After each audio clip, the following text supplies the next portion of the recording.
it's Wendy from the Nomadic Vegan, and welcome to part 7 of my 11-part video series on my favorite vegan dishes from around the world. Today, we are going to be talking about Mexican cuisine. This is a much-loved cuisine among everyone in North America, certainly people in Mexico, but also people in the United States and in Canada as well, and also in other parts of the world. And the dish that I'm sharing with you, if you are in North America, or if you know anything about Mexican cuisine that's served elsewhere in other countries, this is going to be something that's already very familiar to you. I'm not sharing any kind of local, obscure, regional specialty with you. I do like uncovering those kind of hidden treasures sometimes, but the reason I'm choosing this dish, which is not at all a hidden treasure, is because I figured if you found this video because you're searching for vegan Mexican food, you probably want to know about vegan Mexican food where you are.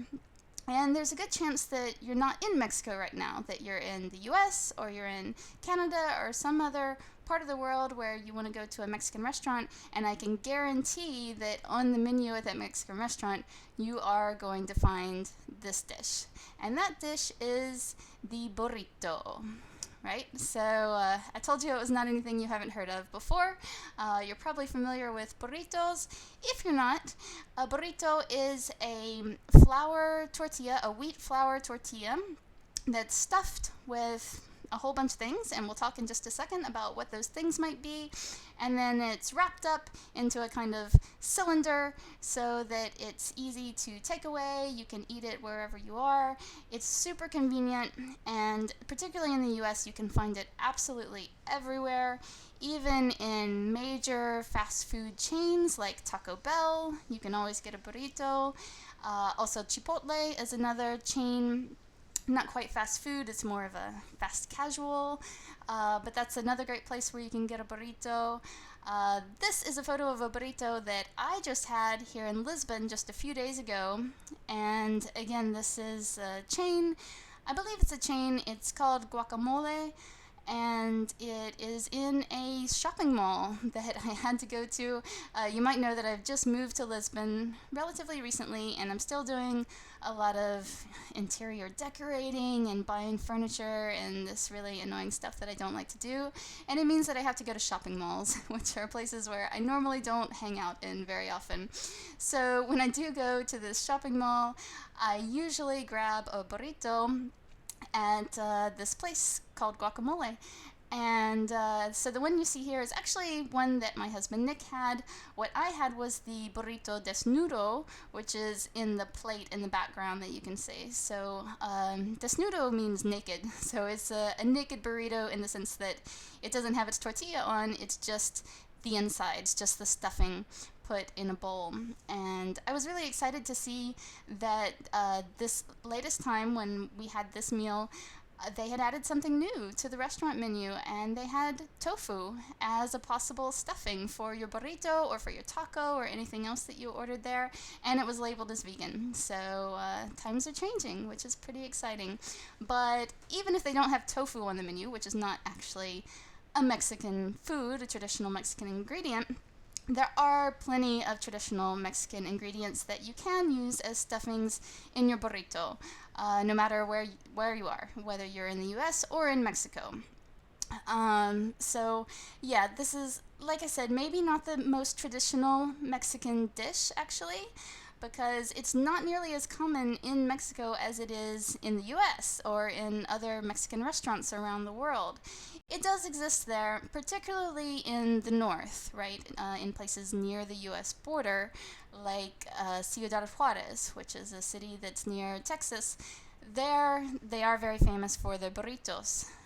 But in other parts of Mexico, you will find them sometimes, but they might actually go by a different name. So in the central and the southern parts of Mexico, they're also called tacos de harina. So a taco, you're probably familiar with.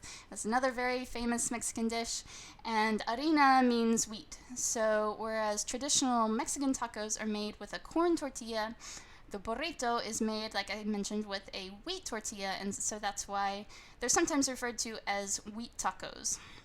in Mexico, or tacos de harina. Yeah, like I said, much more common in the US than in Mexico itself.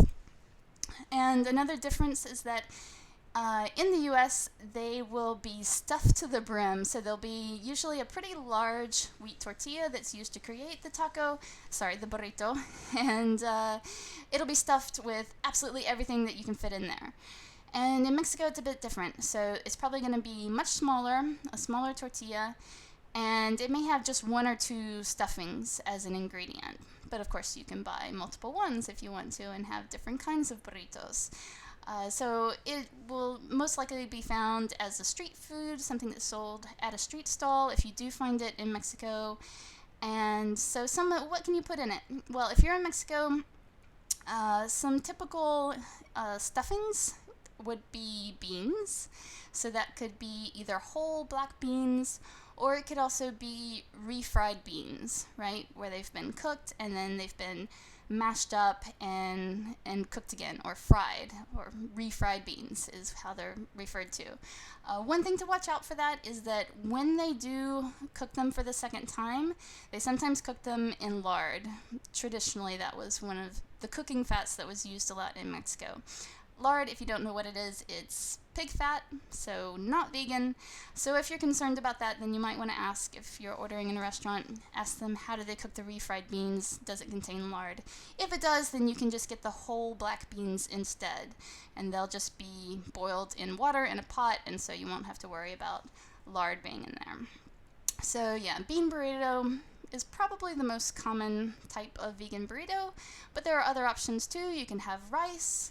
Often it's a yellow rice or some kind of spiced rice with some herbs and spices mixed in there. You could also have potatoes. And if you're in Mexico, I don't think I've seen this outside of Mexico, it's more of a real traditional thing, but if you're in Mexico, then you can also find something called rajas. And rajas are roasted poblano peppers that are cut into strips, and it's also a very common filling for burritos and for other kinds of street food that you will find in Mexico. And then, so like I said, in Mexico you would probably have just a couple of ingredients, like the ones that I mentioned. And then in the US, you can just go nuts, right? You can have your guacamole, you can have your tomato salsa, you can have your pico de gallo. I believe in Taco Bell, they now put some kind of fritos or some kind of corn chips that you can add into your burrito as well if you want. I don't know, I haven't lived in the US for a while, so you guys tell me. You can leave it in the comments below. What do you put in your burritos, and what have I left out? But in any case, that is burritos. So now that means that we only have 4 more cuisines, only 4 more dishes left in this series. And that also means that after today, you only have 4 more days to pre-order Veggie Planet. Veggie Planet is going to be released out into the world very soon, which is very exciting. So if you haven't heard yet, Veggie Planet is my new book where I highlight some of the naturally traditional vegan dishes that are part of your favorite world cuisines from around the world, and I show you just how vegan friendly these cuisines really are. Now, like I said, it's not going to be officially released until July 21st, but the ebook version of Veggie Planet is actually available for pre-order on Amazon right now.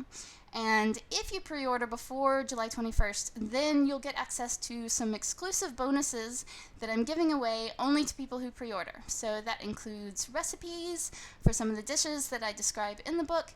It includes a bonus chapter on yet another cuisine, one that's not covered at all in the main book.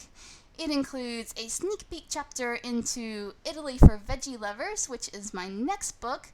And so, as you can tell, that's going to be all about Italian food and all about living as a vegan and traveling as a vegan in Italy. And then finally, you will get a free ticket to a live online event with me. It'll be a Q&A, informal chat where you and I can talk, and you can ask me anything you want about vegan travel and vegan living and just about vegan food all around the world. All right, so thank you so much for joining me today.